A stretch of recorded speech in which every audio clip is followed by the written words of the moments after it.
சின்ன முருகைய சிங்கார முருகைய சின்ன சின்ன முருகைய சிங்கார முருகைய கொஞ்சி கொஞ்சி தமிழ் பேசும் செந்தில் வடிவேலனவ கொஞ்சி கொஞ்சி தமிழ் பேசும் செந்தில் வடிவேலனவ சின்ன சின்ன முருகைய சிங்கார முருகைய கொஞ்சி கொஞ்சி தமிழ் பேசும் செந்தில் வடிவேலனவ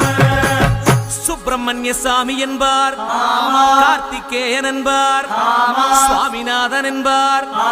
முக அமுதன் என்பார், பாலசுப்பிரமணியன் என்பார், கருணாகரன் என்பார், கதிர்காம கந்தன் என்பார், கதிர்வேல